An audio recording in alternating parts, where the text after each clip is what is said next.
Okay, back to this swimming thing again. I happened to walk by one of the places there, and I seen a guy with a crest on his hat, and he used to be in the same regiment. And I went over and talked to him, and he's a cadre man there. And I told him, how in the heck can I get out of this damn swimming thing? I just keep going every night, and I don't think I can do that. And the guy said, let me tell you, if you make a run and jump, you'll be over the real deepest part. And he said, you'll hit the bottom and come up and just make a lot of splash and just do all kind of things like you're swimming. You can be hopping, you can go right up through that pool. So the next night we went over, that's what I done, and they passed me. But I didn't do any swimming. But maybe it was a dumb thing to do, and looking back on it, I wish the heck I had learned to swim. But anyway, I did not do it. I'll tell you another. Remind me to tell you a story about that before we knock this stuff off here. Anyway, we wasn't there only about another month, taking ship to shore training and how to get on rope ladders to get aboard a ship and everything. And they loaded us up one evening and loaded us all on this troop train, and it was a long train, and I seen a bunch of MPs getting on the train. They was in the cars, and in between the cars I asked the conductor, brakeman, I said, why is all these MPs hanging on, getting on this train with all us soldiers? He said, you know where you're going, don't you? I said, not for sure. And he said, well, you're going to the port of embarkation in San Francisco. You're getting ready to get on the boat. And he said, why do you see all these MPs there? Is because we run these all the time, and people realize where they're going, and a lot of them jump the train. They just don't want to do that. So not everybody was dying to get overseas. I guess they had to put you on there.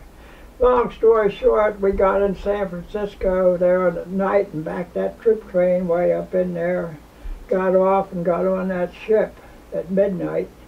It was dark, but they had floodlights, and they sent me down in compartment 6 Baker, and I remember going down there, and I was right up against the bulkhead of the ship. You could touch the side of the ship, and that would be where the torpedo would come in. And I was laying there, and I was thinking, well, in the morning I want to get up and see the Golden Gate Bridge. Well, when I got up in the morning, I got two stories down. I got up on the main deck, but we was already at sea. They had left sometime during the night, so I didn't miss the bridge or the gate. But anyhow, we was on a troop ship, and for 2 days we had a big blimp, a Navy blimp over us. So it was going in a straight line because the water was about 100 feet deep there. And they could see any submarines from that blimp. As a Navy balloon type thing with spin wheels on it. When it go after 2 days, we come to the continental shelf. That's when the ocean dropped off, the reef dropped off, and it was in deep water then. So we had to start zigzagging across the Pacific Ocean. But several days later, 8 or 9 days later, they said, now hear this. Since we are approximately 1,002 miles southwest of the Hawaiian Islands, we can safely tell you our destination is a Solomon Island area, so many miles north of Australia. No, we was going over in that part of the world. And we were zigzagging all the way, this way, that way, back, because so many Japanese had loaded with submarines in the Pacific Ocean. And everybody had to wear this. I'll tell you a story about this. We had that belt they give us to put around your waist. It had a couple CO2 capsules in there you're supposed to crush with your hand to activate them and blow the thing up. But no, that's all they told us. They didn't tell us nothing else. Well, I wore that thing around.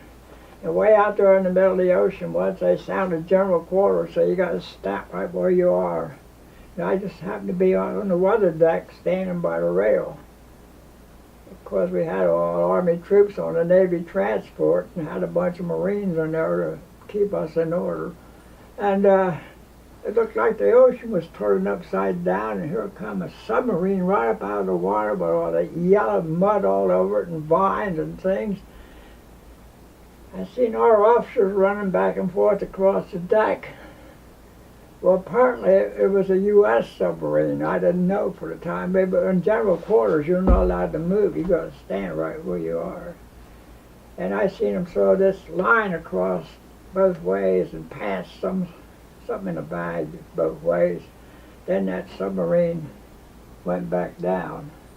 It was a hideous looking thing covered with weeds and yellow mud, and not like in the movies. There was nothing like that.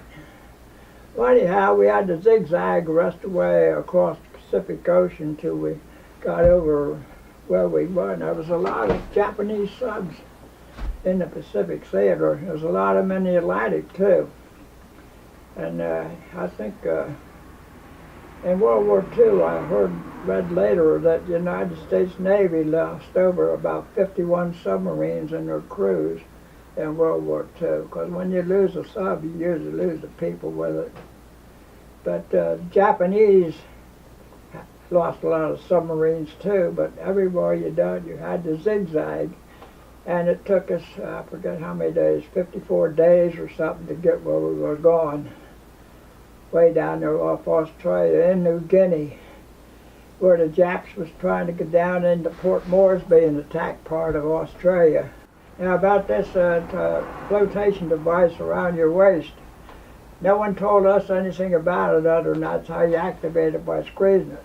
About that time in the other part of the world, the United States Army was making an invasion in North Africa. And they were going there to get the Rommel and the Ramel and I think that's when the fighting general, what's the general, Patton, when he was going over there. Anyhow, there was a big British troop ship, one of the largest troop ships they had, was in the Mediterranean, and it was loaded with American soldiers for going in the campaign in North Africa.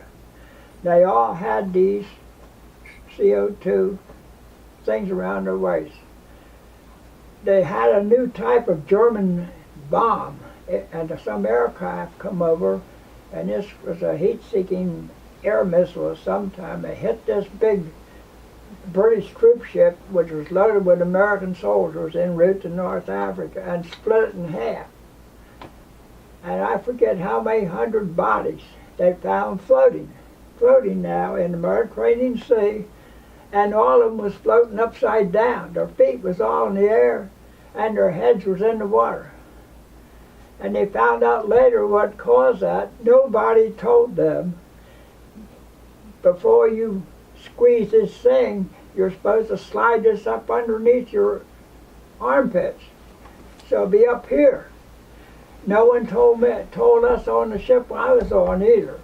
And I remembered about that.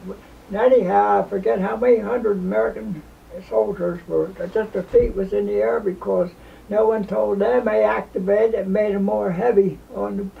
It was more heavy that way, so their heads went down and their feet was more weight. So it ended up floating upside down. Their heads was down. So that was not the way it should have been. But I always remember how, I forget, it was something like 650 or 700 bodies were floating with just their legs in there. They had activated it, but you're supposed to pull it up this way. They didn't. So the heavy weight went down and the legs went up. And lost all them people. Well, back there anyway, up there in New Guinea, it was getting ready we cleaned a lot of that. That's the most backward country in the world. I could spend an hour telling you about some of the wild stuff down in there, but people and animals, and it's just terrible. It was bad on the Japs and bad on us. But anyhow, we was getting ready to invade the Philippines, so we had to board a troop ship down there in New Guinea to make the invasion of the Philippines. So they put everything we had together, all our sea gear and all our uniforms and everything. We packed the duffel bags big, and they stacked them all along the coast, because another boat would pick them up and deliver them. And the boat we were going on was about 4 miles out. Well, about that time, if the boat was going to come in, a big storm come up from nowhere and washed every one of them, something about 3,000 some duffel bags, that washed them all out to sea. We didn't have nothing. The only thing you had was your uniform on, your ammo, and your basic arm, and loaded down just you and your battle gear. Well, and the seas was so rough, they sent them little landing craft in. We were soaking wet even before you could get in them, and you was bouncing way out. The troop ship was about 4 or 5 miles out, because it couldn't come in any closer. When we got out there, we didn't have the pleasure going up the steps or the side. They just threw the big cargo nets over the side. We'd take training on that. But when that big ship is wrapping this way and that cargo net swinging this way, and this coxswain in the Navy's trying to keep this landing ship craft up there with about 30 people in it, sometimes that rope would be down and it would be way up on the side of the ship, and it would come down but be too far, you couldn't reach it. Every now and then it would hit where they both hit together, and you'd grab it when you didn't hang on, and it would slam you against the side of the ship and back, and you'd look way up there. You get loaded down with your rifle and everything you got on this rope ladder, trying to take a step at a time. And I seen 2 guys die. They just couldn't make it and went down forever. But climbing, you're running out of zip. They give you a chocolate bar to eat, gives you a lot of zip, I think, but suppose it didn't give me too much zip, because the time I got that back rope top there sliding and banging, these sailors reach down and pull you up aboard and get you on board. And I tell you, I just didn't think I was going to make that, but you got banged against the side and you wrapped there and bang, and the ship went this way. But anyhow, we got aboard that thing, and that we went to make the invasion of Luzon. Luzon is where we went ashore. And when I tell you a little about Luzon, it's no small island. It's about the size of the state of Kentucky, about 40,000 square miles.